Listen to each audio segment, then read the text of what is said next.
Yang kedua, pakai kenderaan dinas menyo dalam SK penyerahan kenderaan dinasnya ditentukan penggunaan di untuk kepentingan dinas, di luar kepentingan dinas harum pakai. Tapi miahana ditentukan dan pakai aja napu. Nanti jo Honda ke geci atau nama geci. Mang geci nama Cih Hurotok dan malam geci geci. Ya kah? malam yo geci kampung han ajim kerja. Ya kah? Han ajim kerja geci kampung. Abak naik kadang-kadang berdepak urusan masyarakat boleh malam. Hana mesti truk utena truk masyarakat rumah payah nyepres tinggal Hurodina. Hana malam-malam berdepak urusan pres Hurodina. Berarti punya kenderaan geci hana aturan kenderaannya tugas geci mesti urotok karena hana jam kerja nyawa pelupuk jam je pakai Honda. Tapi punya motor kepala dinas karena je nak aturan kepala dinas dah menggantung urut kerja dan jam kerja dari pukul 8 sampai pukul 10. Selain urut Sabtu dan Minggu. Pada urut guys, 6 urut dalam 3 minggu. Senin, Selasa, Rabu, Khamis, Jumaat. Memang urut. Senin, Selasa, Rabu, Khamis, Jumaat. Memang urut kan dalam 3 minggu. Selain 5 urutnya hanya pakai. Bukti hanya pakai nekalan motor dinas yang jak berjalan dum punya Sabtu Minggu gantong dengan plat hitam. Yang kupui gantong.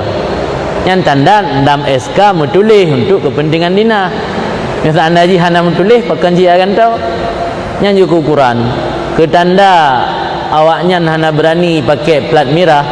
Nyai kalan le wartawan di PA ba media letak motor-motor dinas yang berselewaran bak jalan dum digantung plat hitam motor Europri. Yang tanda berarti lang aturan hanya pakai untuk di luar kepentingan di dinas. Kahari hukum pakai ji. Ini belaan motor dinas ya. Lang kitab jenis kalian lang kitab bab ijarah.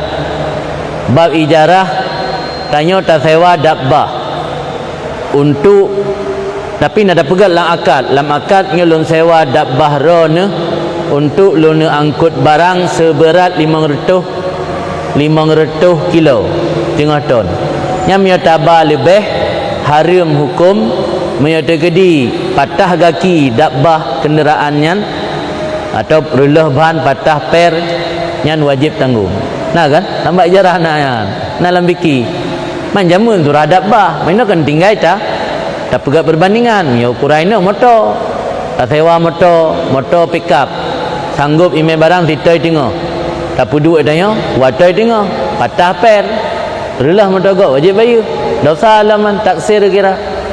Tapi kan menyukai tentukan yang haram pakai melebihi daripada ketentuan yang hanya tentukan hanya pu mesti hijau motor kegayaan selama kegayaan menjabat kepala dinas dalam SK hanya tentukan yang biasanya laba orang yang pernah duduk sebagai kepala dinas jina yang penyerahan kan yang aset negara sebab pada hijau aset negaranya na hijau buku silam bukunya na ketentuan penggunaan di tengok kan hana hijau hana depu hana saja hana tayan bapak orang yang kali pernah hijau kita yang baurian yang menyona ketentuan berarti di luar ketentuannya hanya pakai